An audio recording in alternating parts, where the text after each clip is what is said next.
या कोई गीत नहीं, यह एक प्राचीन प्रार्थना है, शिव को समर्पित, उस परम शून्य को जो न रूप है न नाम। हर शब्द एक कंपन है, एक आह्वान, यह ध्वनि है भीतर की शांति की ओर। इस वीडियो में यही प्रार्थना 7 अलग अलग तरीकों से प्रस्तुत की गई है। हर तरीका एक अलग अनुभव देता है।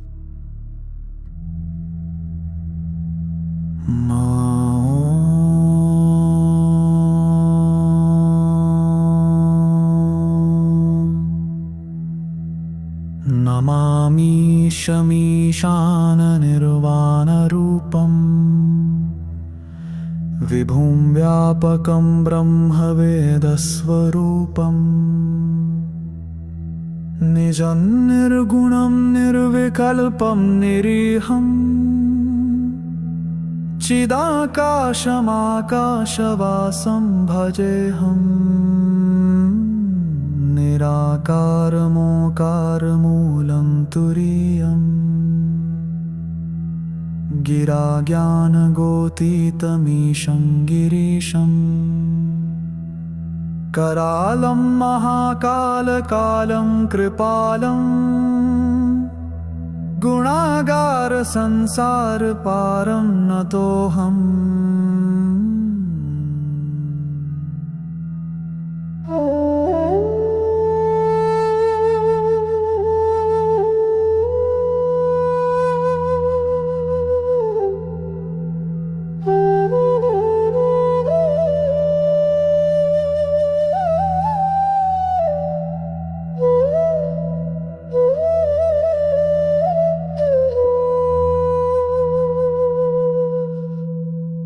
तुषाराद्रिसङ्काशगौरं गम्भीरम्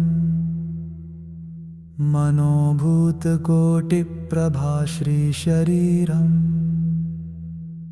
स्फुरन्मौलिकल्लोलिनी चारुगङ्गा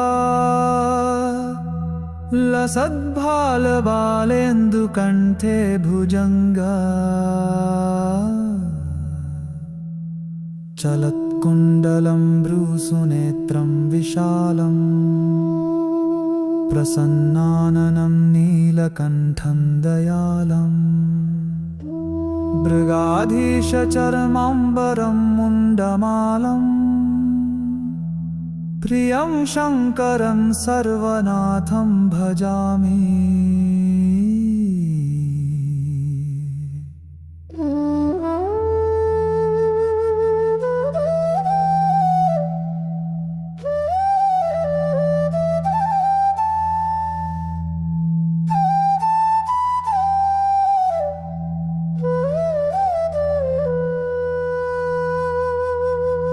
प्रचण्डप्रकृष्टं प्रगल्भं परेशम् अखण्डम् अजं भानुकोटिप्रकाशम् त्रयशूलनिर्मूलनं शूलपाणिम् भजेऽहं भवानीपतिं भावगम्यम् कलातीतकल्याणकल्पान्तकारी सदा सज्जनानन्ददाता पुरारी चिदानन्दसन्दोहमोहापहारी प्रसीद प्रसीद प्रभो मन्मथारी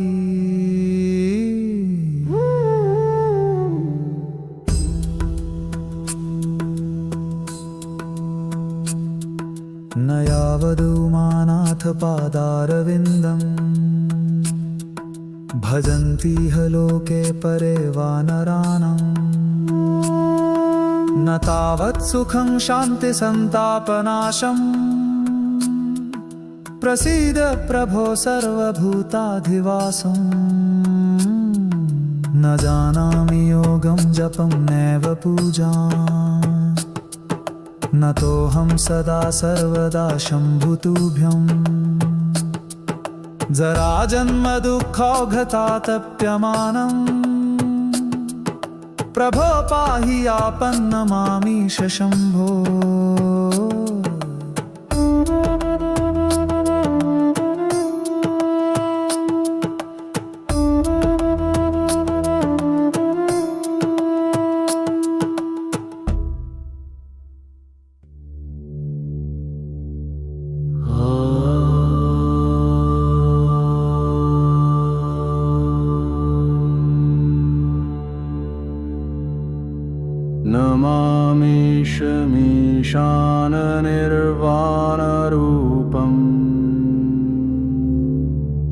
विभुं व्यापकं ब्रह्मवेदस्वरूपम्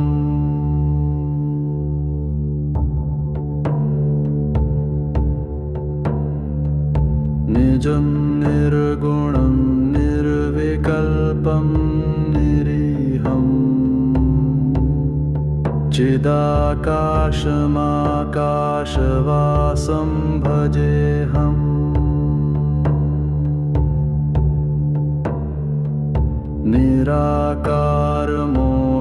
निराकारमोकारमूलं तुरीयम्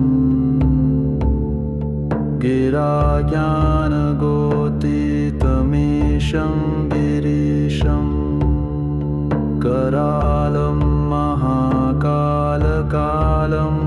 कृपालं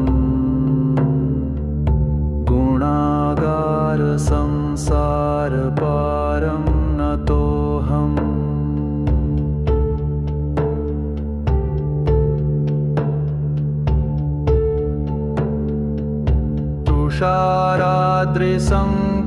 तुषाराद्रिसङ्काशगौरं गम्भीरम् मनोभूतकोटिप्रभाश्रीशरीरम् स्फुरन्मौलिकल्लोलिनी चारुगङ्गा लसद्भालबालेन्दुकण्ठे भुजङ्गा चलत्कुण्डलं भ्रूसुनेत्रं विशालम् प्रसन्नाननन्नीलकण्ठं दयालम् मृगाधीशचर्माम्बरं मुण्डमालं प्रियं शङ्करं सर्वनाथं भजामि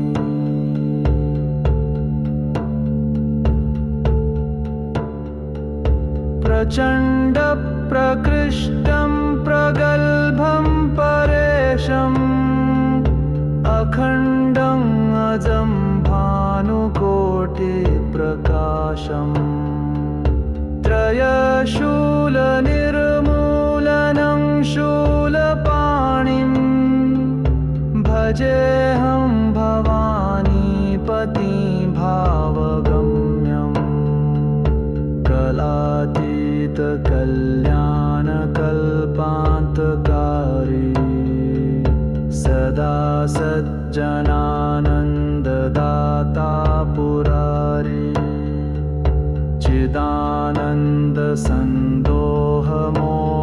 चिदानन्दसन्दोहमोहापहारी प्रसीद प्रसीद प्रभो मन्मथारी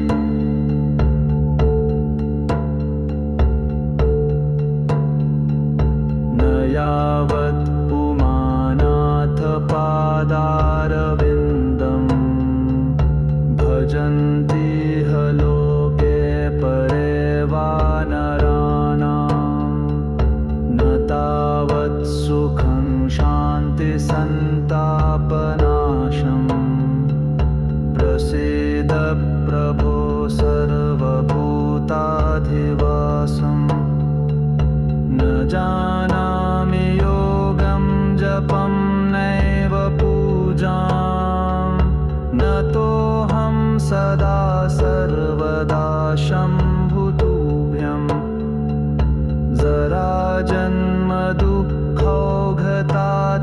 जराजन्मदुःखौघतातप्यमानं प्रभो पाहि आपन्नमामीश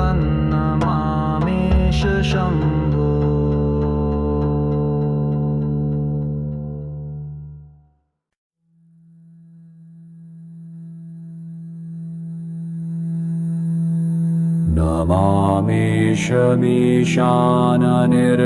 नमामीशमीशाननिर्वाणरूपं विभुं व्यापकं ब्रह्मवेदस्वरूपं निजं निर्गुणं निर्विकल्पं निरीहं चिदाकाशमाकाशवासं भजेऽहम्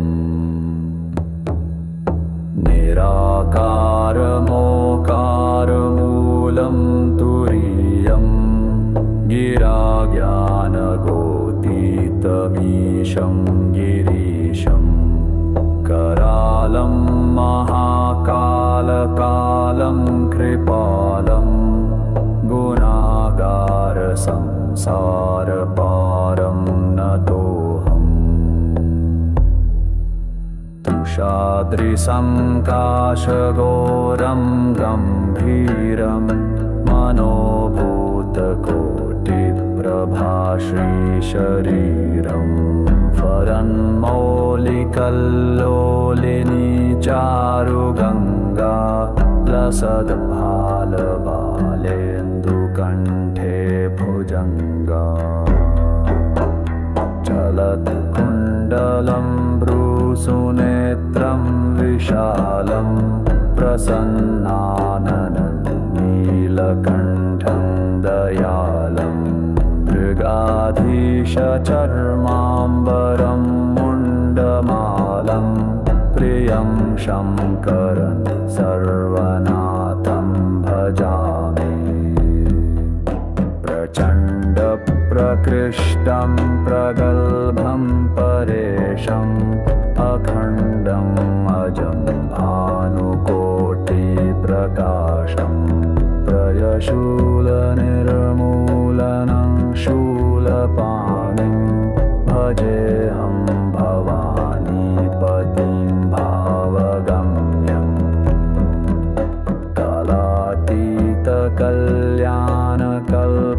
कालातीतकल्याणकल्पान्तकारी सदा सज्जनानन्ददाता पुरारी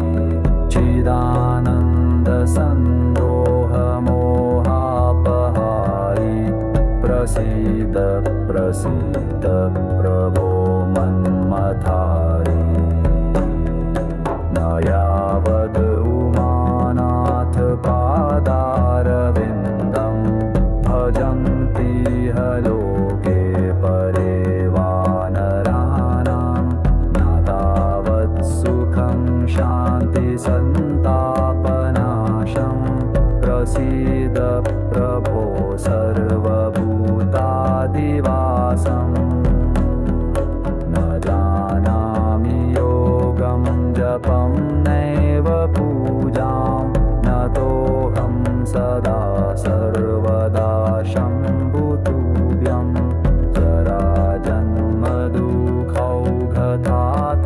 जराजन्मदुःखौघातप्यमानं प्रभो पाहि यापं नमामीश शम्भो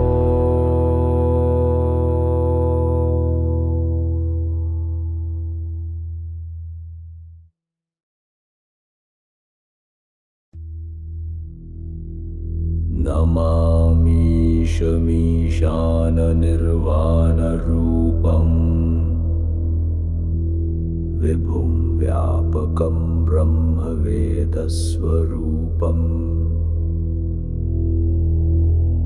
निजं निर्गुणं निर्विकल्पं निरीहम् चिदाकाशमाकाशवासं भजेऽहम्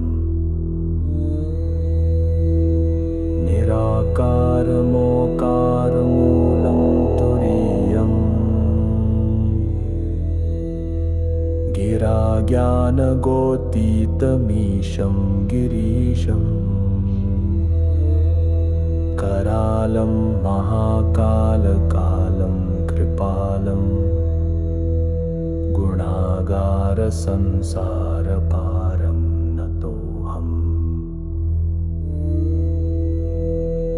तुषारादृशं काशगौरं गम्भीरं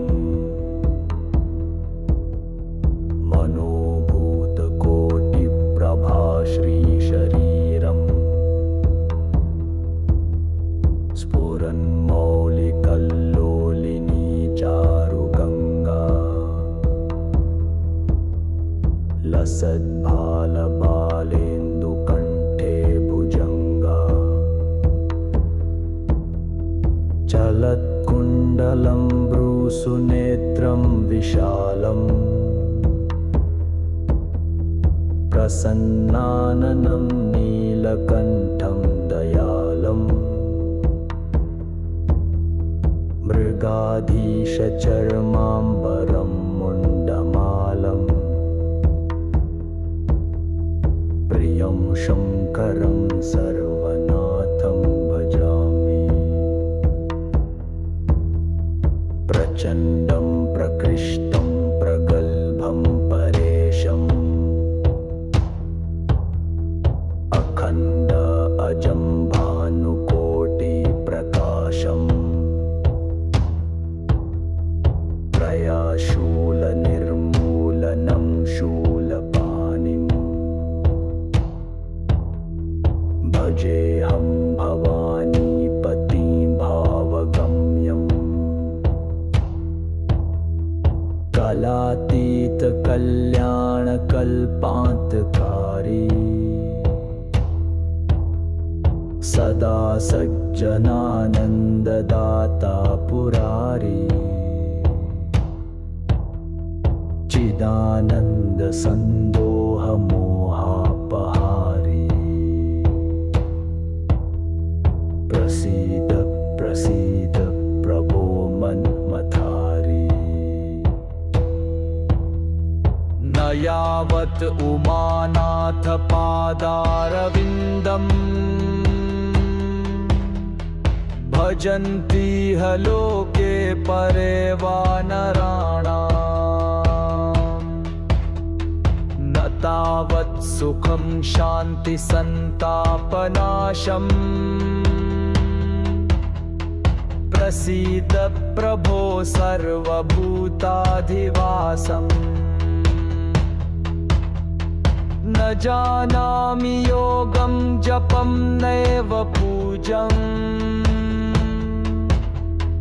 नतोऽहं सदा सर्वदा शम्भुतुभ्यम्। जराजन्म दुःखौघतातप्यमानम् प्रभो पाहि आपन्मामीश शम्भो।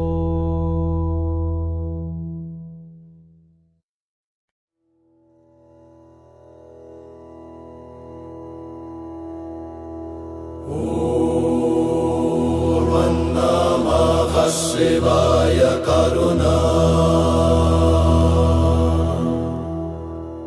नमामीशमीशाननिर्वाणरूपम् विभुं व्यापकं ब्रह्मवेदस्वरूपम् निजं निर्गुणं निर्विकल्पं निरीहम् चिदाकाशमाकाशवासं भजेऽहम् निराकारमोकारमूलतुरीयम् गिराज्ञानगोतीतमीशं गिरीशं करालं महाकालकालं कृपालं गुणागारसंसारपारं नतोऽहम् तुषाराद्रिसङ्काशगौरं गम्भीरम् मनोभूतकोटिप्रभाश्रीशरीरम् स्फुरन्मौलिकल्लोलिनी चारुगङ्गा लसद्भालबालेन्दुकण्ठे भुजङ्गा चलत्कुण्डलं भ्रूसुनेत्रं विशालम् प्रसन्नाननन्नीलकण्ठं दयालम् मृगाधीशचर्मम्बरं मुण्डमालम् प्रियं शङ्करं सर्वनाथं भजामि। प्रचण्डप्रकृष्टं प्रगल्भं परेशम् अखण्डम् अजं भानुकोटिप्रकाशम् त्रयशूलनिर्मूलनं शूलपाणिम् भजेऽहं भवानीपति भावगम्यम्। कलातीतकल्याणकल्पान्तकारी सदा सज्जनानन्ददाता पुरारी चिदानन्दसन्दोहमोहापहारी प्रसीद प्रसीद प्रभो मन्मथारी। न यावत् उमानाथपादारविन्दम् भजन्तीह लोके परे वानराणाम् न तावत् सुखं शान्तिसन्तापनाशम् प्रसीद प्रभो सर्वभूताधिवासम् न जानामि योगं जपं नैव पूजाम् न तोऽहं सदा सर्वदा शम्भुतुभ्यं जराजन्मदुःखौघतातप्यमानम् प्रभो पाहि आपन्नमामीश शम्भो।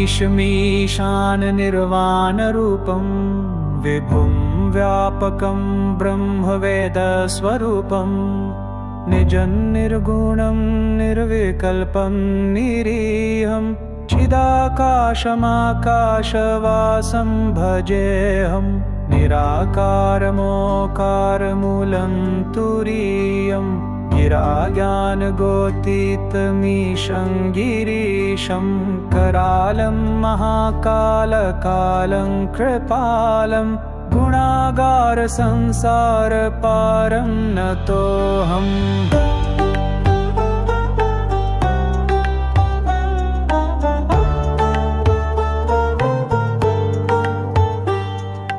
तुषाराद्रिसङ्काशगौरं गम्भीरं मनोभूतकोटिप्रभाश्रीशरीरं स्फुरन्मौलिकल्लोलिनी चारुगङ्गा लसद्भालबालेन्दुकण्ठे भुजङ्गा चलत्कुण्डलं भ्रूसुनेत्रं विशालं प्रसन्नाननं नीलकण्ठं दयालं मृगाधीशचर्माम्बरं मुण्डमालं प्रियं शङ्करं सर्वनाथं भजामि।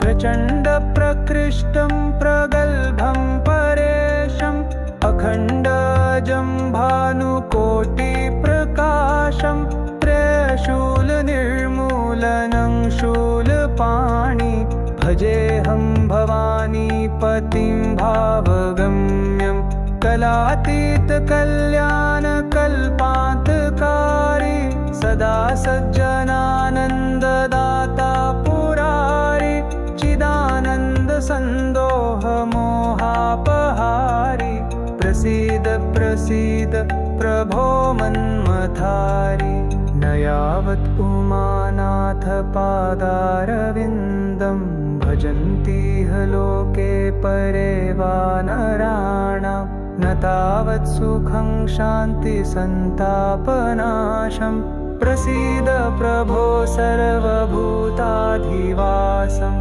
न जानामि योगं जपं नैव पूजां न तोऽहं सदा सर्वदा शम्भुतुभ्यं जराजन्मदुःखौघतातप्यमानं प्रभो पाहि आपन्नमामीश शम्भो।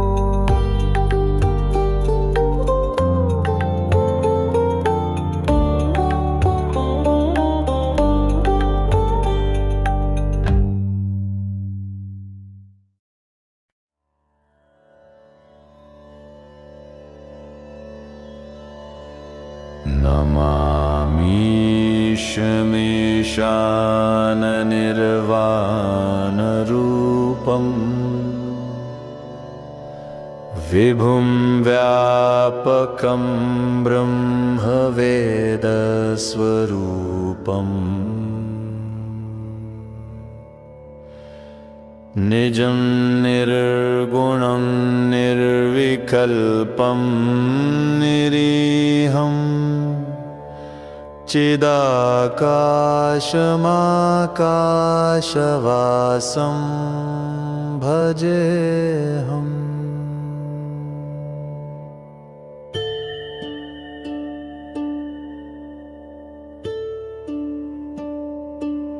निराकारमोकारमूलं तुरीयं गिराज्ञानगोतीतमीशं गिरीशं करालं महाकालकालं कृपालं गुणागारसंसारपारं नतोऽहम्। पुराणात्रिसङ्काशगौरं गम्भीरं मनोभूतकोटिप्रभा श्रीशरीरं स्फुरन्मौलिकल्लोलिनी चारुगङ्गा लसन्भालबालेन्दुकण्ठे भुजङ्गा चलत्कुण्डलं भ्रूसुनेत्रं विशालं प्रसन्नाननं नीलकण्ठं दयालं मृगाधीशचर्माम्बरं मुण्डमालं प्रियशङ्करं सर्वनाथं भजामि। प्रचण्डं प्रकृष्टं प्रगल्भं परेशम् अखण्ड अजं भानुकोटिप्रकाशं त्रयाशूलनिर्मूलनं शूलपाणिं भजेऽहं भवानीपतिभावगम्यं। कलातीतकल्याणकल्पान्तकारी सदा सज्जनानन्ददाता पुरारे चिदानन्दसन्दोहमोहापहारि प्रसीद प्रसीद प्रभो मन्मथारि। नयावद उमानाथ पादारविन्दं भजन्ति हलोके परे वा नराणां न तावत् सुखं शान्ति सन्तापनाशं। प्रसीद प्रभो सर्वभूताधिवासम्।